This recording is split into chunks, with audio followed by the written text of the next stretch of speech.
todos los días un ser querido cumpleaños. Y es imposible saber qué regalo desea esa persona. Por eso no cometas el error de tratar de adivinar. Regala lo que todos quieren. Dales la libertad de escoger sus propios regalos con Vanilla Gift Card. Es el regalo perfecto. Ponle el poder en sus manos con Vanilla Gift Card para todos los cumpleaños.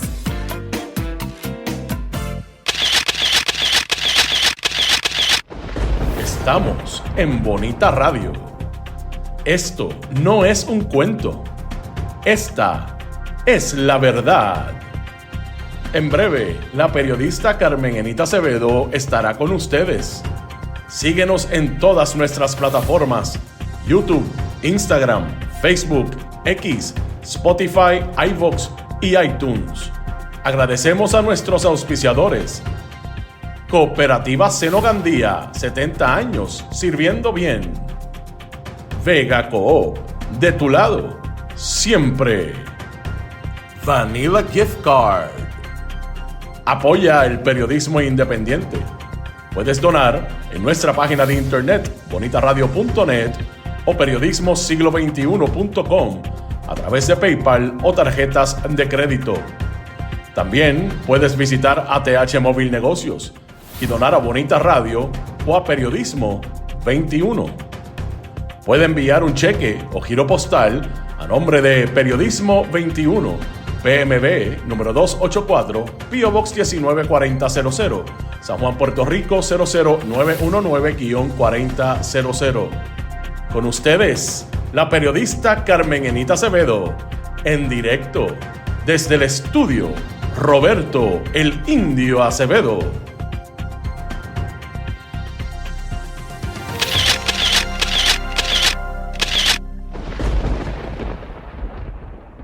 Seguimos aquí. Buenos días. Hoy es 9 de marzo, lunes del 2026. A esta hora, a las 8:07 de la mañana, Bonita Radio, en Noticias con Café. Vamos a hablar un poquito de cómo está la cosa en Estados Unidos con relación a lo que entienden los estadounidenses está ocurriendo con la guerra de Irán versus lo que es un problema para el presidente Donald Trump. Lo que pasa en Puerto Rico en un 8 de marzo. Lo que hicieron ayer las Lolitas, esa representación que trae la histórica mujer que en el 1954 llegó hasta el Congreso de Estados Unidos para llamar la atención de lo que ocurría en aquel momento y sigue ocurriendo con la colonia más antigua del mundo. Puerto Rico, Estados Unidos, su carcelero, vamos a llamarlo de esa manera hoy.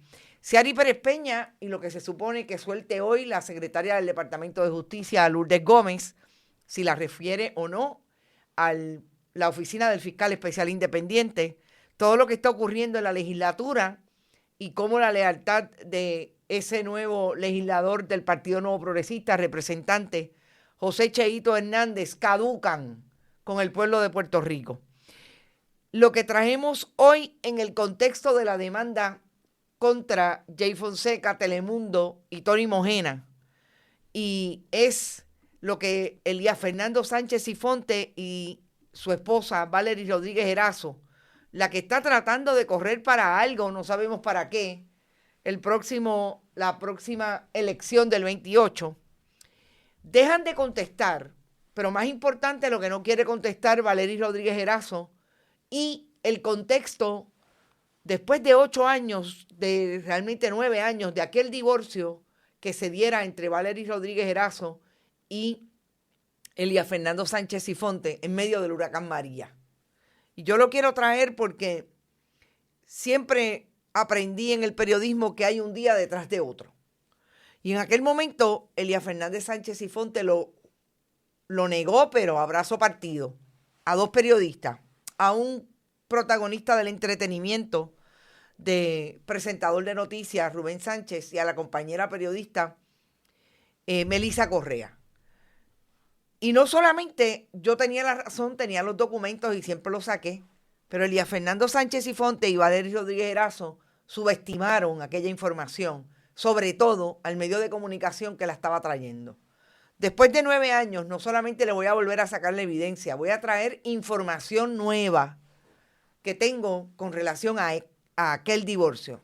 Y lo que yo me temía, que en efecto 9 años más tarde, lo puedo probar y establecer. Vamos a ustedes, gracias por estar por ahí. Recuerden, pueden siempre apoyar a nuestro proyecto a través de este chat cuando estemos en vivo. Gracias por lo que lo hacen.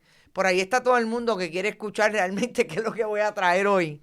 La historia está en bonitasradio.net desde las 5 de la mañana. Así que pueden ir allá. Es una historia breve, como siempre, basada en documentos, un excelente informe y recomendación, por lo menos minucioso, desde el punto de vista de lo que es ese caso de un magistrado federal que se le encomendó la misión de parte del juez presidente de esa corte y quien dirige el procedimiento de esa demanda desde el 2022, Raúl Arias Marzuach, para que manejara el asunto del descubrimiento y de lo que se está quejando la defensa y la representación legal de Jay Fonseca, Telemundo y Tony Mojena, de que los demandantes, después que radicaron, no quieren contestar interrogatorios, lo que ha detenido básicamente el procedimiento de descubrimiento de un caso que ya tiene vista o señalamiento de juicio para el 2027. Por ahí llegó Florence primero. Gracias, Florence, por estar por ahí siempre. Edgardo Núñez, Nelson Guzmán, Norberto Cancel, Humberto, María Pérez, Magali Osorio, José Miguel, Gavinario, Carmelo Rodríguez, alias Malungo. Saludos, amigos. Vivian López, Madeline Rivera, Carolina Miranda, Carmen Dávila, una de nuestras Lolitas, Adalberto Ramos, Luz Díaz desde Winter Garden, Mildred Lozada, Ariel Cartagena, de Cibones, María Buzó, Lilian Ferrer, Iber Grajales, Jorge Caraballo, Mick Berni, Tito Crespo y FIFA. Saludos, amigos. Por ahí está Tati Pérez, Yanni Moreno, Heidi Ramírez desde Michigan, Carlos Maldonado, Sandra García también desde la diáspora, Chaca Downs, Iris Minerva Elías, JR Mayagüez, Sandra Infanzón, Rita Guzmán, Gloria Ramos, Hilda Rodríguez, Víctor Cruz, Delia Martínez, Carmen Rodríguez, Carmen Doris Pagán, mi amiga. Chaca Downs, Chaca, desde Rochester, tengo una sorpresita para ti. Irving Maldonado, Luz Colman, María Judith Colón, Luis Daniel Ortiz, rayos, gente, Edgar García, Eli Ortiz, San Juan Paloma, Norma Rivera, Irving Maldonado. Gracias, Irving, por tu aportación. Todo el mundo, Edith Martínez y Centeno de Country, Miguel Rivera, Eneida Soto y Tito Mode. Miren, yo voy a empezar con esto. Chaca Downs amenazaba todos los días con enviarme una imagen de cómo estaba el asunto de la nieve en Rochester. Miren, esto era en Rochester el 25 de febrero. Gente, habrá más nieve. Estará más oscuro de día. Pero miren cómo amaneció hoy. Chaca, te la comiste. Esto es Rochester hoy. ¡Qué increíble! Así es el clima. Primero, qué belleza. Aquella carretera que casi no se podía transitar, mírenla hoy. Esta mañana, qué cielo más increíble. Qué colores más hermosos. Esa es la belleza de hoy. La quería compartir con ustedes. Lo envía Chaca, Rochester, Nueva York. ¡Uy! ¡Qué frío hacía allí! Y ahora debe estar frío, pero no tanto. Por lo menos se puede transitar y uno se pone los famosos abrigos, etcétera. Gracias por ese envío, Chaca. Te deseo éxito, como siempre, y a tu esposa. En Estados Unidos nosotros hemos hablado en muchas ocasiones de cómo ha reaccionado la ciudadanía, sobre todo aquello que genera más violencia, que es lo que ha hecho el gobierno de Estados Unidos con las políticas de Donald Trump, manejando no solamente legislación, operativos de ICE en contra de los inmigrantes. Lo último que ha pasado en el contexto de los archivos Epstein es lo que manejan los estadounidenses y se maneja fuera de ese país, de que lo que ha hecho el gobierno de Donald Trump con el gobierno de Israel, atacando a Irán, es definitivamente tiene un pespunte en el área de Estados Unidos para tratar de desviar la atención hacia un asunto de seguridad nacional de lo que es un asunto crítico, no solamente para Donald Trump, sino para el Partido Republicano. Nosotros hemos visto un sinnúmero de manifestaciones, sobre todo de quienes no han dejado caer el asunto de los archivos Epstein, además de los medios de comunicación que las cubren, son las víctimas. Ayer fue el 8 de marzo. El 8 de marzo, en un contexto en Estados Unidos puntual con relación a la red, la marca de trata humana y de daño, de hostigamiento, de agresiones, incluso físicas, contra mujeres en edades tan increíblemente menores como de 10 años en adelante, en esa red Epstein. Esto fue lo que pasó ayer. Alguien le recordaba en Nueva York precisamente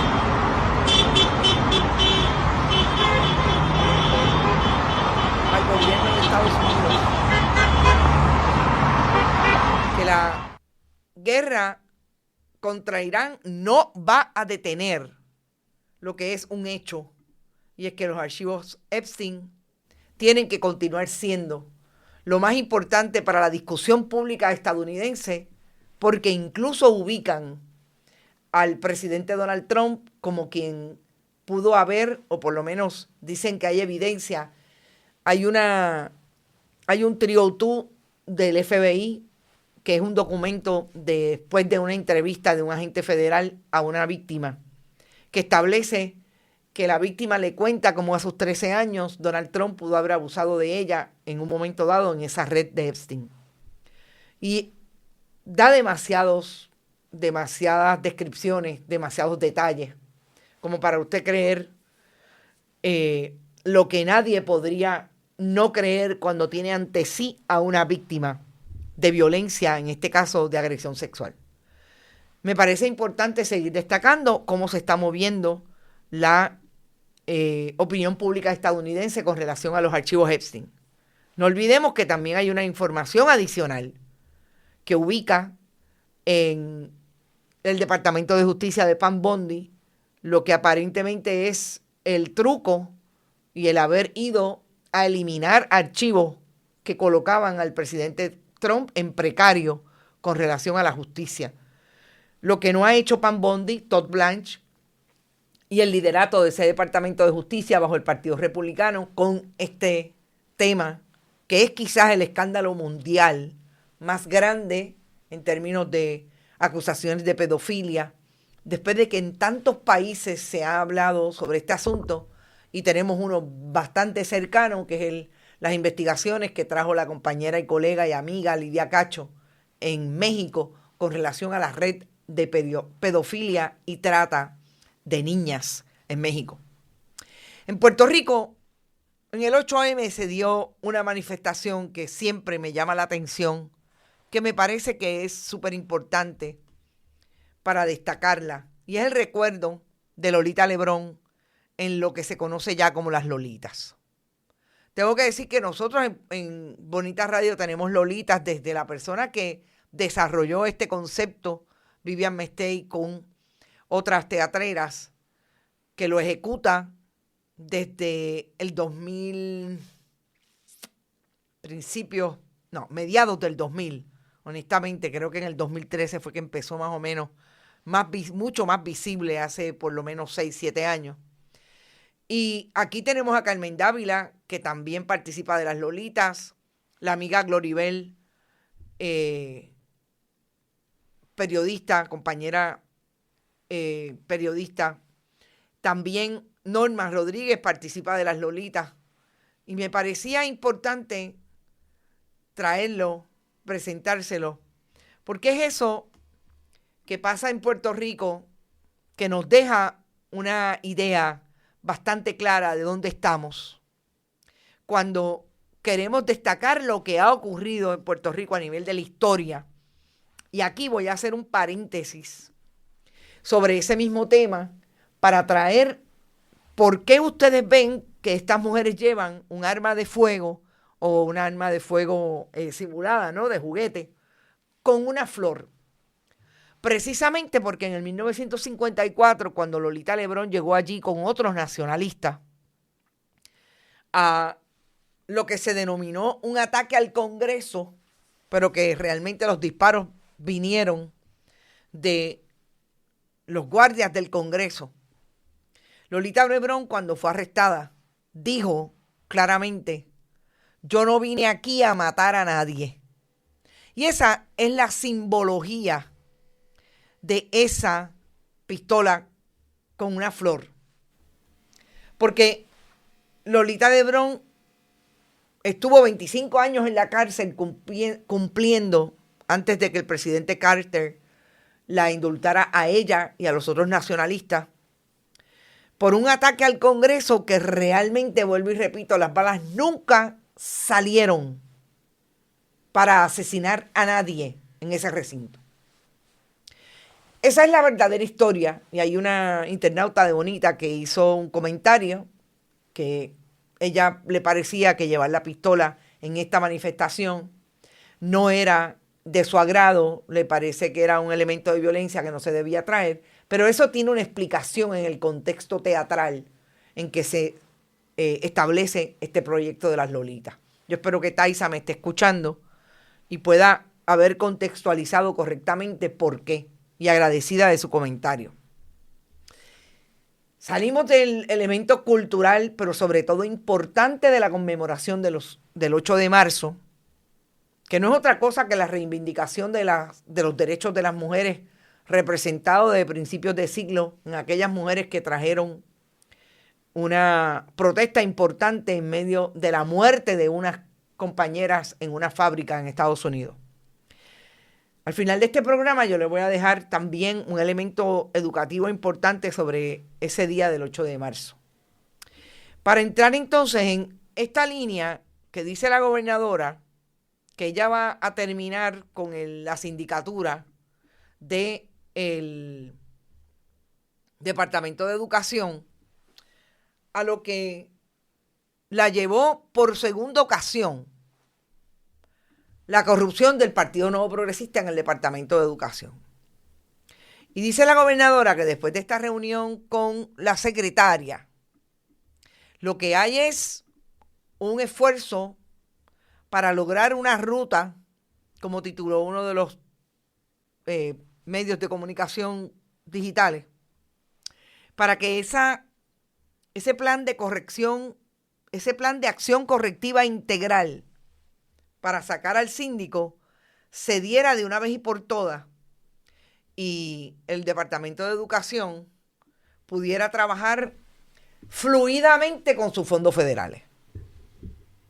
Yo lo voy a decir con todas las letras. Esto es una alarma para aquellos que entienden que el Departamento de Educación, desde que Víctor Fajardo y el Partido Nuevo Progresista, la administración de Pedro Rosselló González, identificaron que era el botín que podían tener a través de los contratistas para hacer campañas cada 4 años, se dé nuevamente.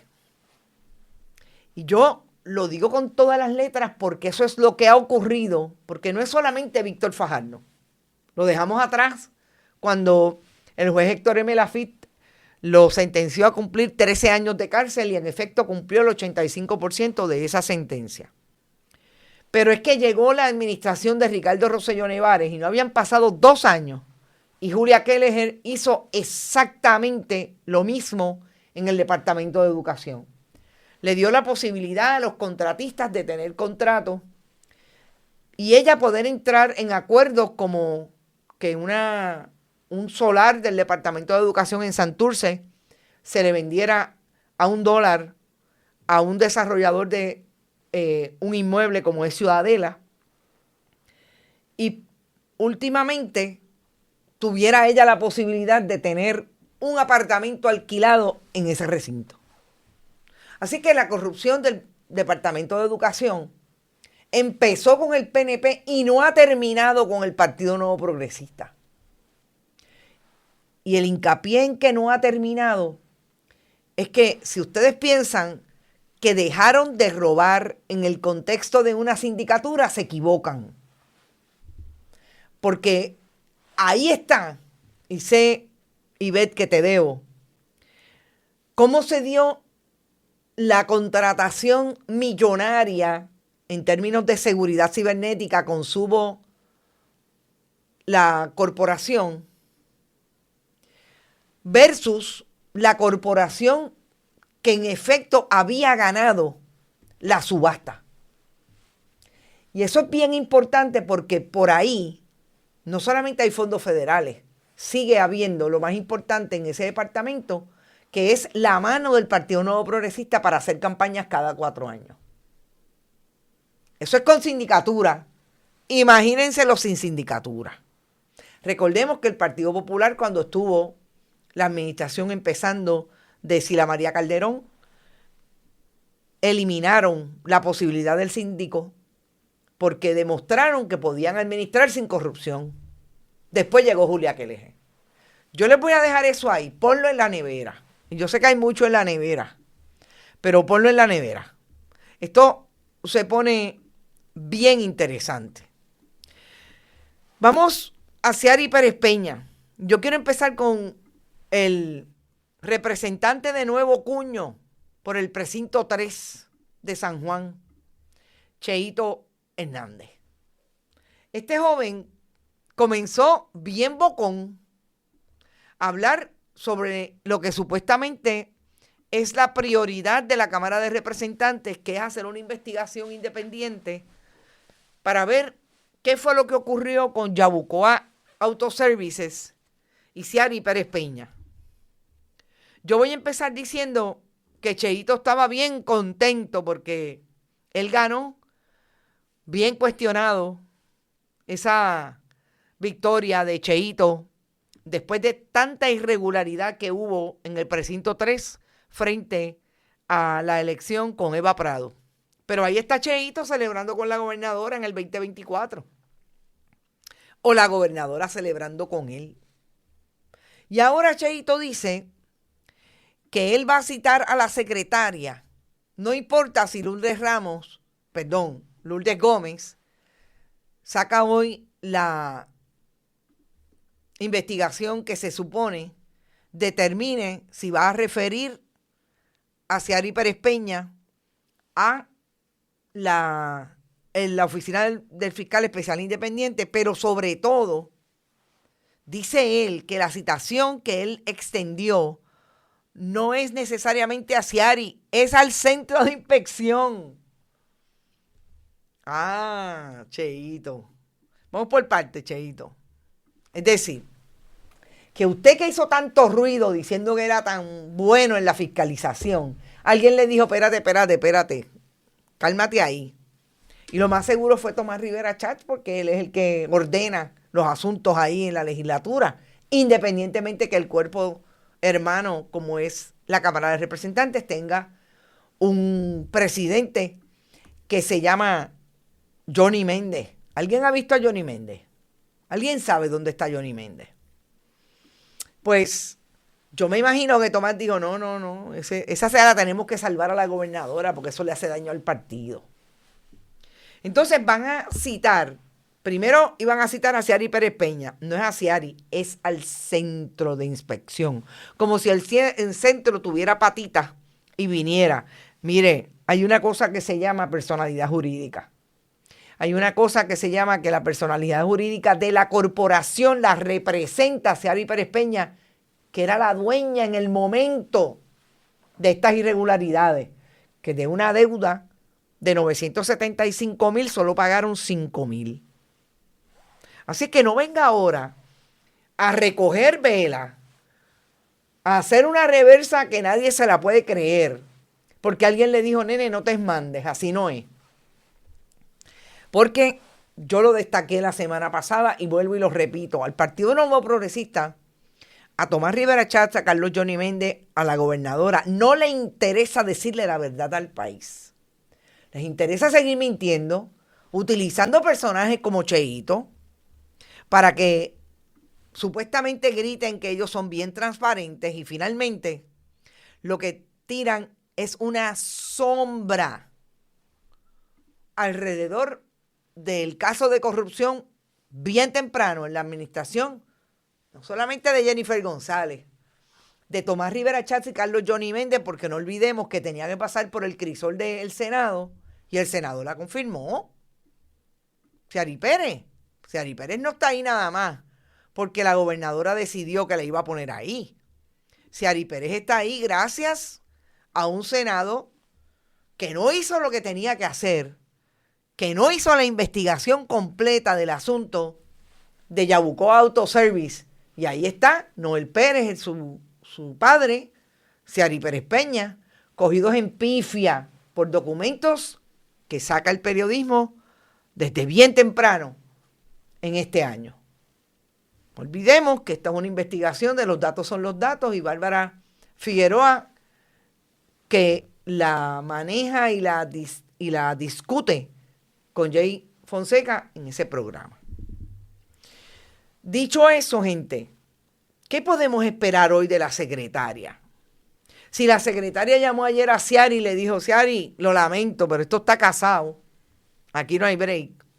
Si la gobernadora llamó anoche a Ciary y le dijo, hoy te vas, hoy la secretaria va a tener que decir que te tiene que referir al FEI. Yo creo que no importa lo que haga el FEI, un referido al FEI no salva a Ciary Pérez Peña. Yo pensaría que si hay voluntad en el gobierno del Partido Nuevo Progresista de Jennifer González, Carlos Johnny Méndez y Tomás Rivera Chatz de ser transparente y tratar de manejar eso que tienen desde hace mucho tiempo de que la gente piensa que aquello que dijo el ex fiscal federal Guillermo Gil es cierto, que la corrupción tiene nombre y apellido y se llama Partido Nuevo Progresista. Manejarían este y otros tantos casos de corrupción o de aparente corrupción de una manera asertiva. Pero eso no es lo que ha ocurrido en la historia de Puerto Rico de los últimos 25 años de ese partido. No es lo que ha ocurrido cuando los libros de historia tienen que decir y establecer que ese partido logró tener a un gobernador que tuvo que renunciar por los asuntos de aparente corrupción, a cientos ya de funcionarios electos y de funcionarios del Ejecutivo, del Legislativo, obviamente ahí están los electos, convictos por corrupción. ¿Qué va a pasar hoy? Veremos. Si Lourdes Gómez se va a tirar para atrás y va a decir, como alega la gobernadora desde que empezó a cambiar el discurso y la narrativa, de que lo que pasa es que esto es una conducta de Ciary Pérez Peña cuando era una persona privada a través de un negocio que tiene unos cuantos años con ella y que el año pasado, a finales de año, fue que lo vino a pasar a nombre de su padre. No sabemos. Esperemos. Si la secretaria va a decir que necesita más tiempo. Bárbara incluso habló del informe del Departamento de Transportación y Obras Públicas y en el informe de Transportación y Obras Públicas dice ella que faltan documentos que parece que es bien finito y escucho a Jan Pérez Peña diciendo, no, lo que pasa es que solamente le dieron los anejos. Rayos, Jan Pérez Peña, mire que yo había visto gente mala en la comunicación, usted se vota. Dicho eso, gente, no sé, me parece que esto está finito y va a ser complicado salir de ahí para Ciary Pérez Peña. Vuelvo y repito, más importante va a ser cómo la gobernadora va a manejar esto y sobre todo cómo la secretaria del Departamento de Justicia le va a dar cara al país, que yo estoy casi segura que no va a ser una conferencia de prensa, sino que va a hacerlo por un comunicado de prensa. Un comunicado que diga, no, miren, aquí no hay nada que hacer. Eso fue cuando ella estaba como persona privada. Dice JR, esto es un caso de corporación de robo al gobierno, eso es federal. No estoy tan segura si puede haber jurisdicción federal ahí, pero yo lamento decirles que si la Secretaría de Justicia ha demostrado ser una buena sastre jurídica, el orden federal no tiene ojos para otra cosa que no sea para los casos de abuso y trata de menores, pornografía infantil, los asuntos de pedofilia, pero no del presidente Trump. Ojo, los de Yuyo, el que mata puerco en Camuy. Y para los casos de narcotráfico. No creo que para los casos de corrupción pública. El Partido Republicano, cuando llega al poder en Estados Unidos, el Departamento de Justicia, sobre todo que lo menos que debería investigar es cómo la secretaria del Departamento de Seguridad Pública hasta la semana pasada, Kristi Noem, gastó 222 millones en un contrato con fondos públicos, sin subasta, para un amigo suyo de Dakota del Sur. Que lo menos que debería estar investigando es la compra de un jet privado con habitación de 70 millones de dólares, disque para trasladar a los inmigrantes que están sacando de Estados Unidos y las deportaciones. O sea, no creo.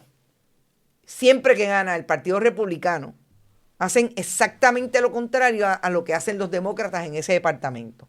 Atender el asunto de derechos civiles, darle muchos recursos a esa división, la división de integridad pública y la división de integridad pública, integridad profesional, en términos de la integridad de su personal en el Departamento de Justicia. Por más que quiera Muldrow, no me parece que tiene el apoyo del Departamento de Justicia para manejar ese asunto. Y vamos a lo que para mí es súper importante que vi en un documento público, que no lo he sacado, lo voy a sacar y lo voy a colocar en esta historia más tarde. Un documento público que habla de lo que se ha venido hablando la semana pasada con relación a cómo se está dando el descubrimiento de prueba en el caso que tiene contra Jay Fonseca, Telemundo y Tony Mojena, Elías Fernando Sánchez Sifonte y su esposa Valery Rodríguez Erazo.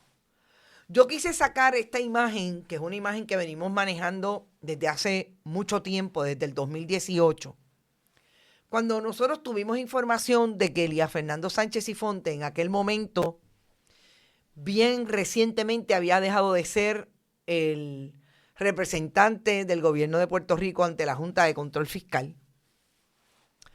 Y esta imagen es una imagen de Valery Rodríguez Erazo antes de ir a hacerse las cirugías que se ha hecho, con aquellos personajes que mantenían una relación bien directa en la campaña de Ricardo Rosselló Nevares. Ahí está Alfonso Orona, el amigo y socio de Valery Rodríguez Erazo en su corporación CDO Group, Elías Fernando Sánchez Sifonte y Mabel Cabeza. Mabel Cabeza, y por eso puse esta imagen, porque Mabel Cabeza es importante a este documento que vamos a discutir ahora, que es un informe y recomendación que emite un magistrado federal, Héctor Ramos Vega, porque así se lo encomendó en el esfuerzo judicial el juez Raúl Arias Marzuach, que es quien preside el procedimiento de esa demanda. Una demanda que primero se radicó en el 2021 en la Florida, porque estaban viviendo en la Florida tanto Valery Rodríguez Erazo como Elías Fernando Sánchez Sifonte, y más tarde se trasladó a Puerto Rico porque ellos están residiendo en Puerto Rico. Yo sobre eso sí quiero decir algo que me parece importante y que tiene que ver con el asunto procesal, y es como en un primer momento Elías Fernando Sánchez Sifonte y Valery Rodríguez Erazo trataron de ver este caso en aquella jurisdicción, pero definitivamente pasaba algo bien importante en ese momento, y es que recordemos que esto ocurre en el 2021 inicialmente, y desde el 2019 Valery Rodríguez Erazo y Elías Fernando Sánchez Sifonte están tratando de salir de Puerto Rico por lo que ha ocurrido en medio de el Ricky renuncia. Y es importante establecerlo de esa manera porque Elías Fernando Sánchez Sifonte y Valery Rodríguez Erazo siempre fueron bastante cuidadosos y manejaban sus asuntos mediáticos bien estratégicamente, precisamente partiendo de lo que para ellos era importante en relación al Ricky renuncia. Y una de las cosas que hace este informe, que para mí era lo más importante en el contexto periodístico noticioso, destacar, es que dice puntualmente que lo más interesante de que está ocurriendo en relación a esta demanda, en uno de los incisos de interrogatorios, es que Valery Rodríguez Erazo no quiere contestar lo que ella sabe de la investigación del Telegram chat. ¿Por qué a mí me parece que esto es importante en el momento en que estamos hoy y que se cuestiona que Valery Rodríguez Erazo y Elías Fernando Sánchez Sifonte no quieren, y esto es importante, no quieren traer información de ese tema cuando no solamente de ese tema, de todo lo que tiene que ver con una de las alegaciones más importantes, y es que ellos demandan por difamación, pero reclaman daños porque supuestamente esa difamación les supone pérdida de ingresos.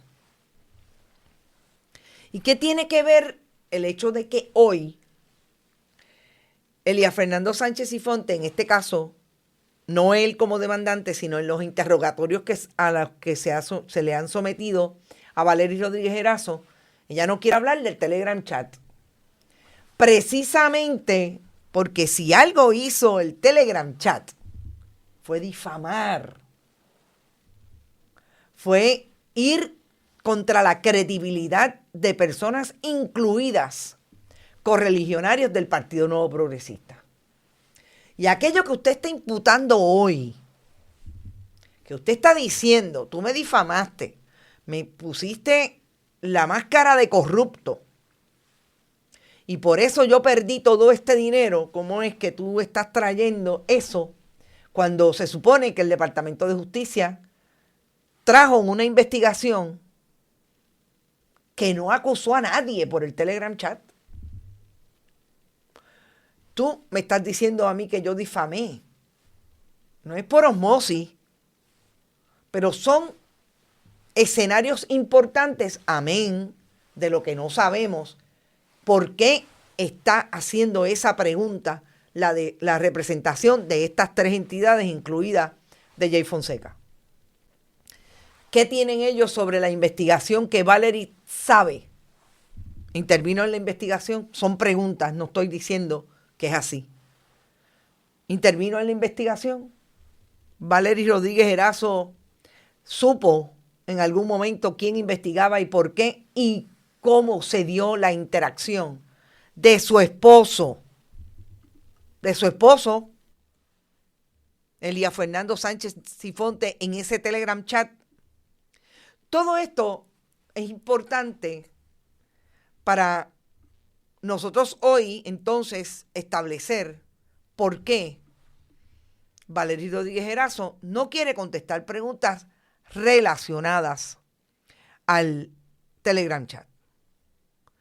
Que a mí me parece también importantísimo en este informe que se recomienda al juez Arias que acoja, es cómo de todas las intervenciones que en esos interrogatorios que son discutidas por este informe, el magistrado deniega solamente 5 dice que la recomendación es que contesten por lo menos 48 y declara sin relevancia también por lo menos 5. Y en una de ellas que le dice denegado a la defensa, a la representación legal de Jay Fonseca. Jay Fonseca aparentemente quería entrar a dilucidar quiénes sabían de la relación de amistad que tiene o que tuvo, no sé si todavía lo son, Mabel Cabeza con Valery Rodríguez Erazo. ¿Por qué esto es importante al 2026? Porque no olvidemos que Valery Rodríguez Erazo era contratista del gobierno de Puerto Rico cuando en el 2020, COVID-19,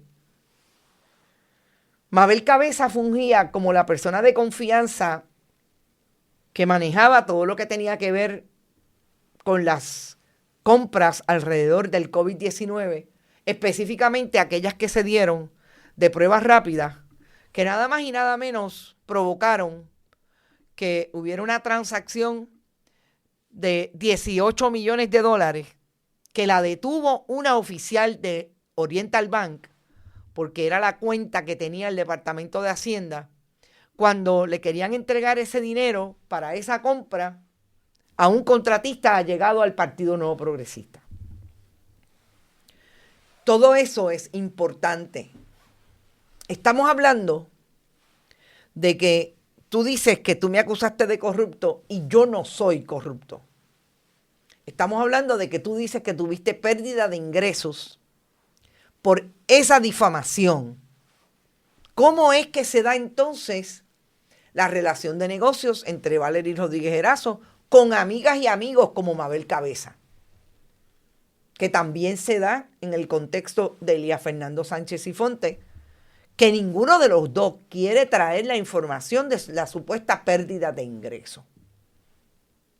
Yo creo que eso es importante, porque fíjense que seguimos colocando, y esta demanda y este descubrimiento de pruebas puede hacerlo, tanto como lo hace el periodismo todos los días cuando hace investigación y trae en una mesa cómo es que se han dividido el mapa de Puerto Rico, los cabilderos, la ley 60, pero sobre todo los cabilderos del Partido Nuevo Progresista, los políticos electos y aquellos que alrededor del Partido Nuevo Progresista tienen función pública y han repartido el dinero público. Esto es vital.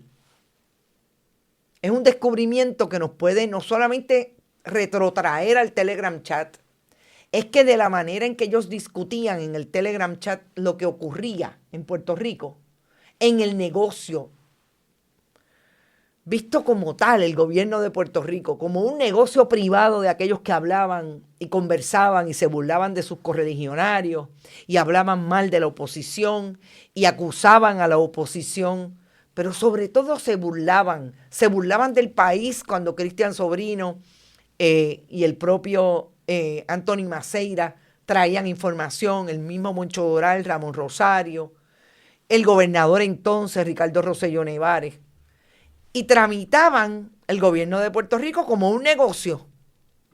Entonces, ¿quiénes son los corruptos? ¿Cuál es la conducta que tiene una persona que llama la atención de ese asunto y lo hace precisamente desde esa postura que no deja de ser cuestionable en el momento en que se está dando? Todo eso es importante y es lo que a mi juicio, entre otras razones, vuelvo y digo, no tengo información de por qué quieren específicamente esa persona. Estoy trayendo lo que me parece que es importante a la discusión de un descubrimiento de prueba que nos puede dar mucho. Y ustedes preguntarán, al Telegram chat, ¿qué fue Elías Fernando Sánchez Sifonte? Oiga, en las propias palabras en el 2019 de Edwin Miranda, de Ramón Rosario, de los que participaban de este chat, era la mente maestra, la mano detrás. Y Ramón Rosario, el HP con cara de niño. Esto es una maquiavelización de esa estrategia de hacer gobierno en Puerto Rico. Y no estamos hablando de hace 50 años. Estamos hablando que estos personajes existen hoy. Valery Rodríguez Erazo tuvo contratos con el gobierno de Puerto Rico hasta que el año pasado la gobernadora la nombró como secretaria del DACO. Valery Rodríguez Erazo estuvo en CDO Group con contratos con agencias de gobierno. Y Elías Fernando Sánchez Sifonte sigue siendo la mano detrás de, no solamente ahora, de la estrategia para convertir a Valery Rodríguez Erazo en una candidata viable entre ellos del Partido Nuevo Progresista, sino que siempre está detrás de aquellos que quieren volver. Y no olvidemos que Elías Fernando Sánchez Sifonte estuvo ahí sin ningún problema diciendo hace 2 años con 2 colegas periodistas en un medio tradicional que le hicieron daño y que decían que él era corrupto. Y lo primero que hizo en esta administración fue colocarse de persona de confianza de Tomás Rivera Chats, de llegar allí al hemiciclo con su suegra, que es la que le consigue el dinero a Tomás Rivera Chats. Y hoy, detrás de la estrategia, con la ayuda de los presentadores, no les voy a llamar periodistas, a donde va sin problemas, Valery Rodríguez Erazo a vaciar los talking points para ser candidata en el 2028. Una línea interesante que plantea el magistrado Ramos Vega, recordemos que estas son recomendaciones que le hace al juez. Esas recomendaciones tienen obviamente que, además de ser validadas por el juez, la parte, en este caso, Valery Rodríguez Erazo y Elías Fernando Sánchez Sifonte, los demandantes, tienen 14 días para contestar, para decir están de acuerdo o no están de acuerdo. Me encantaría saber cómo es que van a atacar lo que no han querido producir en documentos, ni siquiera contestar, que tiene que ver con sus estados financieros, la relación de negocios que tenían con por lo menos 12, en el caso de él propiamente, clientes como cabildero, y en el caso de ella, ¿cómo contestará que no quiera traer lo que dejó de ganar, dice ella, en CDO Group? Porque después del 2022 que radicaron 21-22 que radicaron esta demanda, Valery Rodríguez Erazo siguió guisando. Pero ahora vamos a un contexto. Antes de eso, déjenme citar lo que me parece también importante de este informe. Y es esta línea que trae el magistrado cuando dice que el conocimiento que tiene a base de lo que estudia es que los demandantes han insistido en no traer la información sobre el alegado daño económico, etc.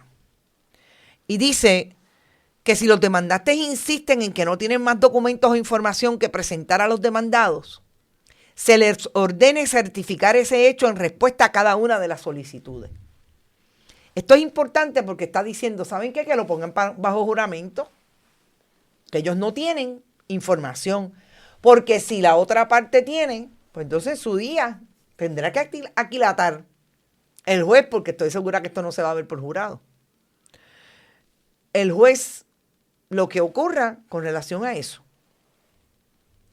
Dice el magistrado, en primer lugar, observo que en general los demandantes no han explicado con suficiente precisión por qué no han proporcionado respuestas completas y no evasivas a los interrogatorios en cuestión ni han presentado determinados documentos solicitados. Sus objeciones son concluyentes e inútiles, es decir, ¿por qué no? Porque no lo quiero entregar. Por consiguiente, mi recomendación es obligar a la presentación de un documento o a responder a un interrogatorio se basa en gran medida en las vagas justificaciones proporcionadas por los demandantes frente a las detalladas explicaciones de los demandados. Mientras los demandados están puntualmente trayendo información súper específica, aquellos son vagos que son los que tienen que decir: yo tengo todo esto para probarte que tú me difamaste y me causaste daño.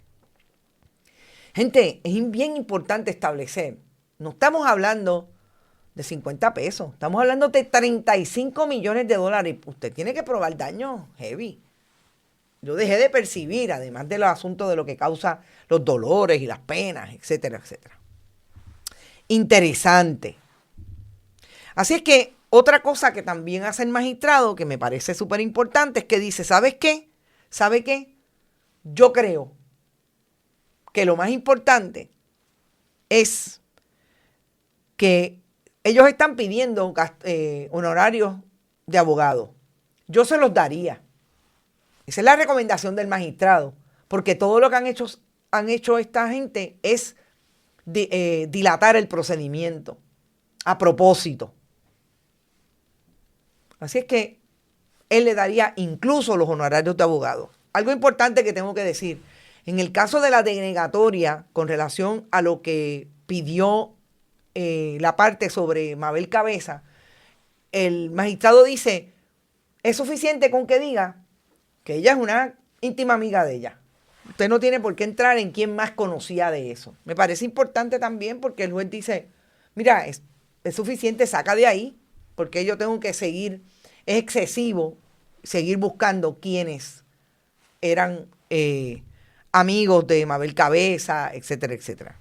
Esa es una de las denegatorias que me parece más interesante. Volvemos por la persona que es Mabel Cabeza, a la historia de la corrupción o a la historia de las irregularidades del gobierno de Puerto Rico manejando fondos públicos.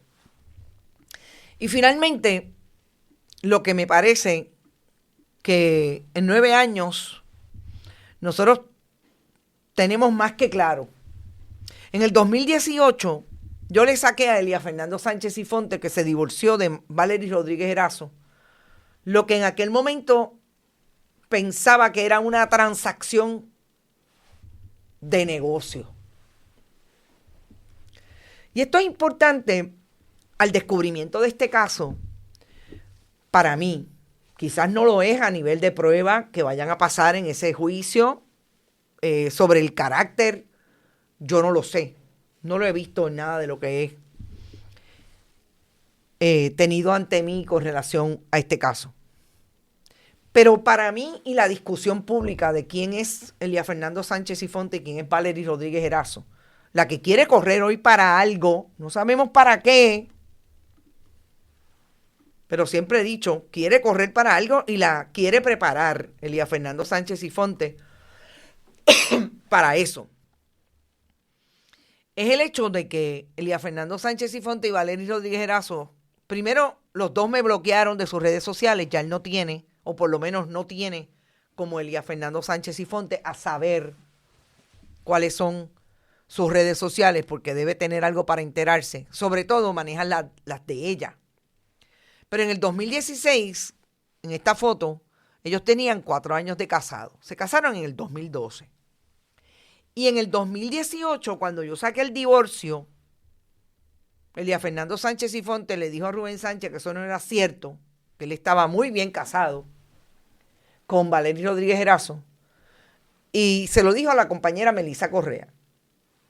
Yo le saqué incluso la información digital de ese divorcio. Una información que trae el sistema digital de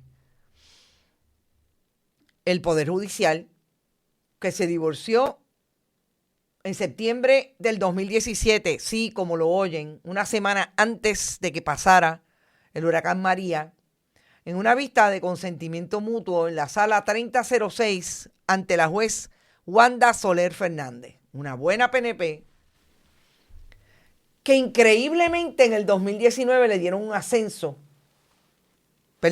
una renominación como juez superior y está en familia en Bayamón todavía. Ellos dijeron que eso no era cierto. No solamente es cierto, yo traje la información. Lo que pasa es que en aquel momento yo me temía, y creo que lo dije así mismo en los programas que hice con relación al tema, que Valery Rodríguez Erazo y Elías Fernando Sánchez Sifonte se habían divorciado por un arreglo o por manejar precisamente, además del gobierno de Puerto Rico como un negocio, su relación como un negocio. Y es divorciarse para poder radicar bajo el nuevo régimen capitulaciones. Y en efecto, era una sospecha, pero nunca tuve la evidencia en aquel momento para traerla. Pero en este momento, Caribe, el sistema de donde están radicadas las escrituras que uno va a poner, por ejemplo, en la compra de una casa de $700,000 en Torrimar, pues está lo que se supone que se radicó en un momento dado para incluirlo en esa demanda, en esa escritura. Y lo hicimos, lo buscamos, después que tuviéramos información de que en efecto esas escrituras se dieron y que esa fue la razón por la que Elías Fernando Sánchez Sifonte se divorció de Valery Rodríguez Erazo en el 2017. ¿Qué ocurrió primero?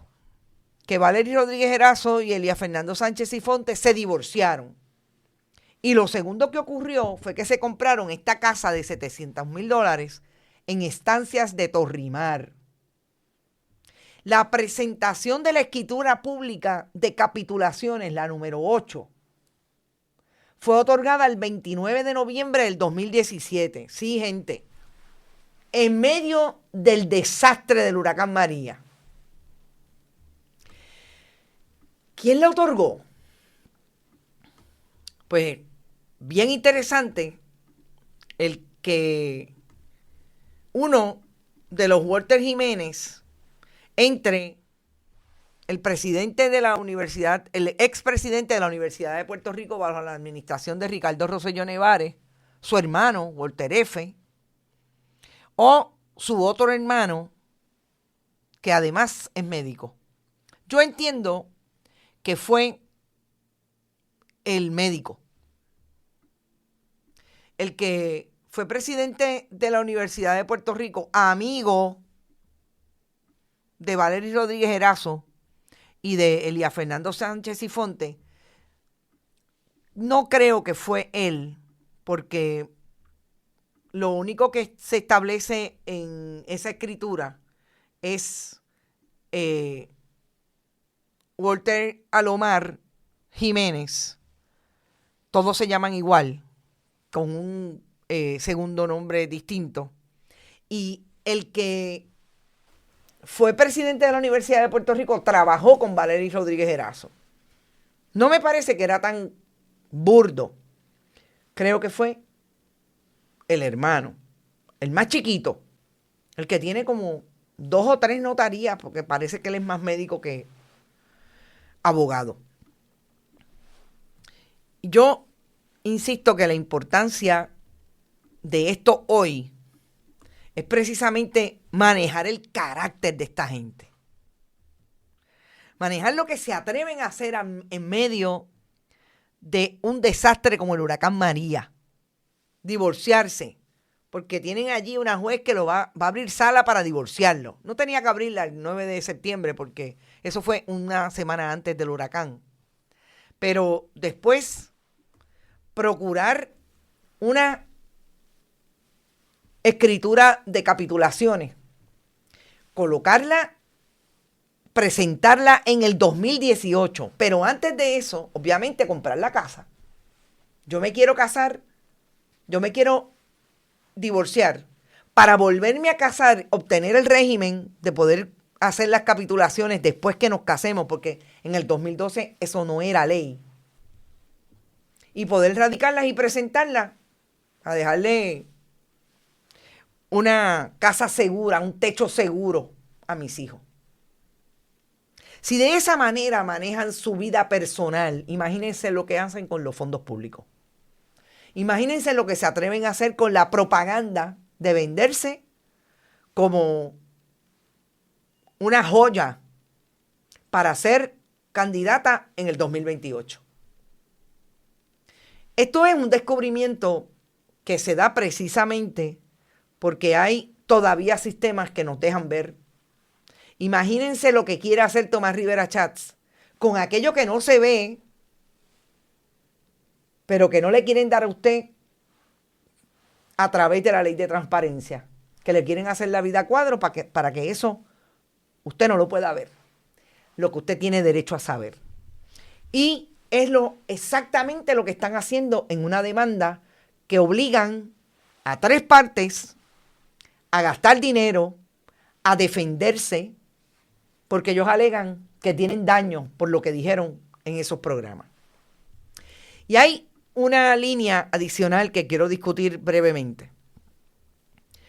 Está totalmente incluida en nuestra historia y tiene que ver con un concepto que se baraja en Estados Unidos hoy, con relación a cómo una parte puede obligarlo a empujar una representación legal, que usted se tenga que defender de las alegaciones de una demanda, aun cuando sean frívolas.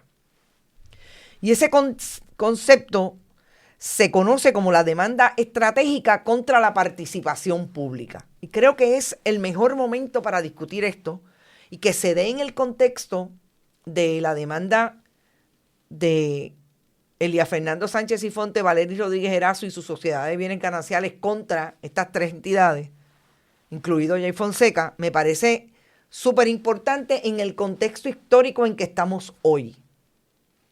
Porque precisamente no solamente está esta demanda, hay demandas que se le han radicado a compañeros periodistas precisamente para que cesen en seguir comentando, trayendo investigación sobre lo que está ocurriendo con determinadas personas. Sé que hay un procedimiento contra la compañera Sandra Rodríguez Coto, de una ex secretaria del Departamento de Recursos Naturales del Partido Nuevo Progresista, donde el socio de Ramón Rosario es el abogado de la ex secretaria Tania Vázquez. El concepto, por definición, y tengo que decir algo primero, esto es un concepto que trae en la discusión mediática de las redes sociales una persona que se llama Salvio Cardona, es un agrónomo de Aguadilla, que me parece que hizo un despliegue de información bien interesante y trajo el concepto en el contexto de esta demanda y lo que podría estar dándose. Pero yo busqué información sobre el concepto que en inglés se le conoce como SLAPP. Y es una información que trae el Instituto de Educación Legal de la Universidad de Cornell en Estados Unidos, que establece que es una demanda presentada por personas y entidades para disuadir a sus críticos de seguir generando publicidad negativa en su contra. Y dice específicamente la Universidad de Cornell: las demandas SLAPP no tienen ninguna base legal real contra los críticos. Las personas presentan demandas porque pueden impedir temporalmente que sus críticos hagan declaraciones públicas en su contra, o lo que es más habitual, para que los críticos dediquen todo su tiempo y recursos a defenderse en las demandas SLAPP. Dada su capacidad para impedir que las personas ejerzan su derecho a la libertad de expresión, más de 30 estados han adoptado leyes anti-SLAPP que facilitan a los demandados en demandas de este tipo que se desestime el caso desde el principio, antes de gastar mucho dinero en honorarios de abogados. En casos graves, una ley anti-SLAPP puede incluso exigir al demandante que pague los honorarios legales del demandado. Y ahí los voy a retrotraer a lo que dice el magistrado Héctor Ramos Vega. Mire, en esta etapa, la insistencia de estas personas de no contestar lo que detalladamente le está pidiendo el demandado, los demandados. Incluso yo estoy recomendando que se le paguen los honorarios por esas mociones en que han tenido que recurrentemente venir al tribunal para decir no están contestando.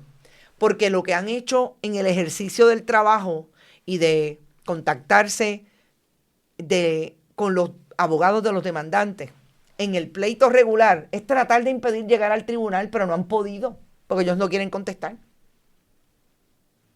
Esto va a ser bien interesante. Me parece que es súper importante y urgente que atendamos a esto, porque lo que está aquí, gente, es precisamente lo que nosotros hemos dicho siempre que está ocurriendo en Puerto Rico y sobre todo lo está diseñando el Partido Nuevo Progresista. Lo que no quieren es que ustedes se enteren. Lo que quieren es ir en contra de aquellos que insisten en traer la información para que ustedes tengan, además de todas las versiones, información documentada, investigaciones que fuera de duda dicen cómo se está generando discusión pública con fondos públicos en Puerto Rico, entre otras cosas. Eso está ahí. Yo les agradezco que hayan escuchado, que hayan participado, sobre todo a todos los que estuvieron presentes en nuestro programa, que recuerden que siempre pueden donar a nuestro proyecto a partir de este chat cuando estamos en vivo, que también lo pueden hacer en bonitasradio.net, en fundacionperiodismo21.com, siempre a través de Bonitas Radio y de Periodismo 21 en ATH Móvil, y también lo pueden hacer a través de cheques y giros postales a nombre de Onda Virtual o de Periodismo 21 y enviarlo a PMB 284, PO Box 194000, San Juan, Puerto Rico, 00919-4000. Éxito, gracias por estar una semana más. Recuerden que vamos a seguir compartiendo información y la pueden compartir con el mundo a través de todas nuestras plataformas. Suscríbanse, díganle al mundo que lo haga y nos vemos mañana en otro programa de Noticias con Café. Que la pasen bien y buen inicio de semana. Este programa fue traído a ustedes por Cooperativa Seno Gandía, 70 años sirviendo bien. Vega Coop, de tu lado, siempre. Vanilla Gift Card. Y no olvide apoyar el periodismo independiente. Visite nuestras páginas bonitasradio.net o periodismosiglo21.com y donar a través de PayPal o tarjetas de crédito. También puede visitar ATH Móvil Negocios y donar a Bonita Radio o a Periodismo 21.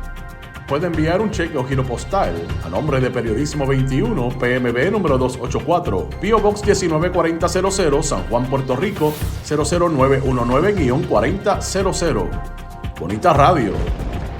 Esto no es un cuento. Esta es la verdad.